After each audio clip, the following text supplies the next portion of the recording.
Hello everyone, welcome to Botany Option channel for the UPSC examination. In today's video, we are going to see the very important concept in a plant science, that is the aestivation. And in this video, we are also going to see the types of aestivation, that is the Valvate Aestivation, Twisted Aestivation, Imbricate Aestivation, Vexillary Aestivation, and the Quincuncial Aestivation. Alright.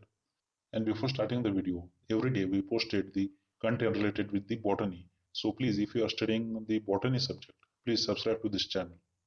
Now, first of all, what is aestivation?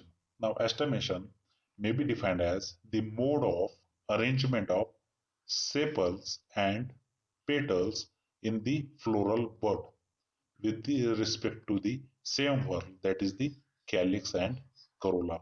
Mode of arrangement of sepals and petals. As you may have heard about the sepals and petals, in our previous videos we have discussed about the calyx and the corolla. If you haven't checked their videos, please check out those videos to get the clear concept about the calyx and corolla. Now, aestivation means the arrangement of sepals, that is the individual members of the calyx, and arrangement of petals, that is the individual member of corolla, in an floral bud with respect to the same whorl, that is the calyx and corolla. In an picture, you can clearly see these are the arrangement of the petals on an flower, and these are arranged in a very unique ways. And if you see the second flower, right? If you see the second flower, you will not find the same arrangement as that of the first flower. In a very similar way, the third flower is different, so the fourth flower is also different. That is, the flower has a very different arrangement of sepals and petals. So the mode of arrangement of these sepals and petals is collectively called the aestivation. So aestivation may be defined as the mode of arrangement of sepals and petals in the floral bud with respect to the same whorl, that is the calyx and corolla. Alright. Now let us see the types of the aestivation. First type of aestivation is a Valvate Aestivation. Now when the margins of the sepals and petals remain either in a contact or lie close to each other, but they do not overlap.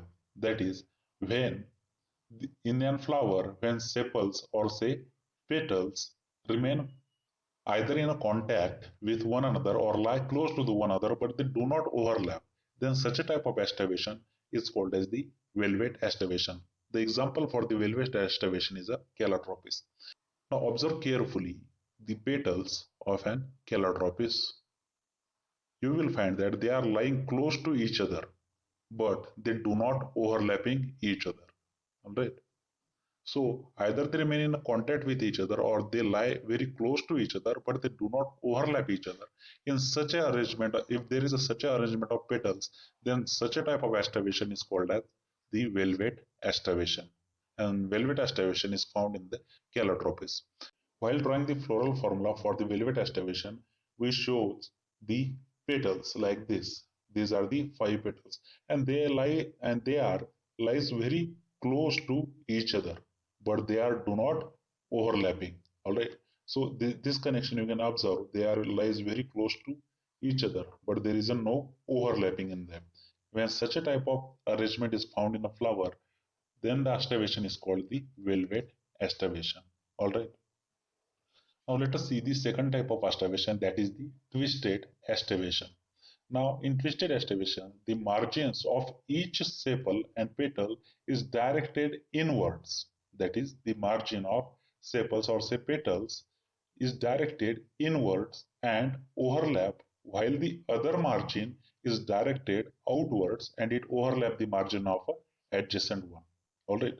Now see the example for the twisted aestivation is a Corolla of China rose. Now observe the corolla and the individual members of corolla, that is the petals. Here, this is the first petal, which the left margin of this petal is overlapping the adjacent petal, while the right margin of this petal is lies beneath the next petal, right? That is the one margin overlapping the adjacent petal margin, while the another margin is lying below to the next petal. And similar is true for the next petal as well. That is the one margin of a petal is covering the margin of another petal, that is, it is overlapping, and another margin is lies below the adjacent petal. And so does the third petal, and so does the fourth, and so does the fifth petal. That is, the one margin of a petal is overlapping the margin of another petal, while the other side margin is beneath the next petal. Now, if you find such a type of arrangement of an petals in an flower, then the aestivation is called the twisted type of aestivation, in which margins of each sepal or petal is directed inwards and it is overlapped, while the other margin is directed outwards and overlap the margin of an adjacent one. All right. While showing in a floral formula, these petals are showing like this. That is, one margin lies below the another petal, while the other margin is overlapping the another petal. So it is, and this rule is true for all the petals: first, second, third, fourth, and fifth. And if you find such a arrangement in a flower, then the aestivation is called the twisted type of aestivation. And the example for the twisted type of aestivation is the China rose. All right. Now let us see the third type of aestivation, that is the imbricate aestivation. Now in this aestivation, one of the sepals or petals is internal and is overlapped at the both the margins, and one is external, that is both of its margin overlap.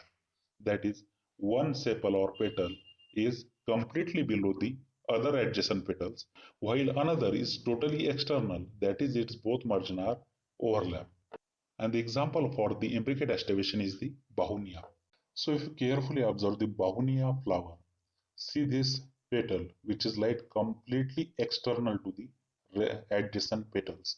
That is, adjacent petals are overlapping this petal, and this petal is completely external to the other petals.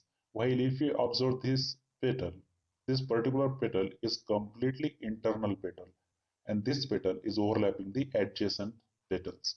So one is completely external while one is completely internal, and the rest of the sepals and petals have one inner or overlap margin and other outer and overlap margin, as you can see in the rest of the petals. That is, one is the outer and one is the inner margin.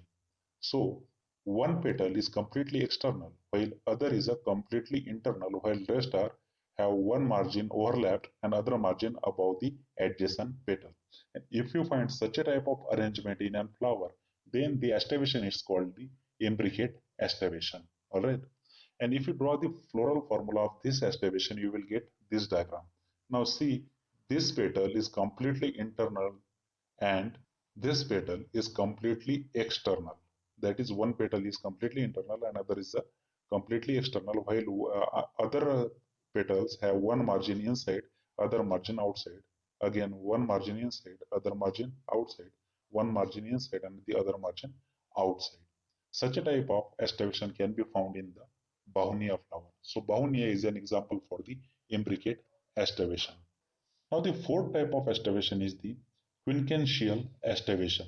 In this type, the first and the second petal are external, while the third is partly external, while fourth and fifth are internal. All right. This type of aestivation can be found in a Psidiacum guava. Now you can observe the flower of a Psidiacum guava.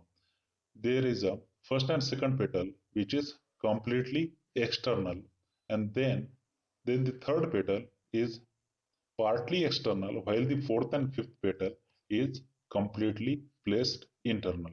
All right. You can observe this in a floral diagram, that is, the two are external petals, two are internal petals, and one is partly external and partly internal. And if you find such a type of aestivation in a flower, this aestivation is called as the Quincuncial Aestivation. And the example for this aestivation is the guava. All right. Now the next type of aestivation is the Vexillary Aestivation. Now in this type of aestivation, corolla is a butterfly shape and consists of five petals. That is, corolla is have a very butterfly-like shape and they contain the five petals. Now the outermost and the largest petal is called as standard or vexillum. Now you observe in the picture, the external and the largest petal is called the standard or the vexillum. All right, so it is a very big petal which is present outside or external of an other petals, and it is called as the vexillum or standard. Now, next to this vexillum, two lateral petals are known as the wings, and the vexillum overlap the two lateral wings. All right. So next to this, there are two lateral petals, and these two lateral petals are called as the wings. These two wings are overlapped by this vexillum.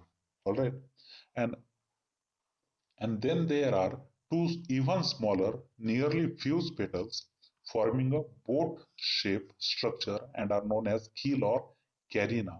The wings overlap the two keels. Now, now beneath these wings, there are two even smaller and fused petals. These petals are called as the carina, and these carinas are overlapped by the wings. All right. So there are five petals. Out of them, one is the external and the largest one called as the vexillum. Then there are two smaller petals are called as wings, which are covered by the vexillum. Then inside the wings, there are again two smaller petals. These are called as the carinas, and these carinas are overlapped by the wings. All right. And if you find such a type of arrangement, then the aestivation is called the Vexillary Aestivation. You can observe in a floral diagram that the top external petal is called as the vexillum. Then there are two wings on the both the sides. These are two wings, and then further we have even smaller and the fused one are called the carinas. So vexillum covered the wings, and in turn wings covered the carinas. All right, and if you find such a type of aestivation, then such a aestivation is called as the vexillary aestivation. All right, an example for the vexillary aestivation is the P. Thank you very much for watching this video. Please like this video. And if you have any doubt or if you have any question about this lecture, please mention in a comment box. We will discuss those questions or queries in a comment box. Please share this video with your friends who are studying the botany subject, and please subscribe to the botany optional channel for the UPSC examination. Again, thank you very much for watching this video. See you in the next video.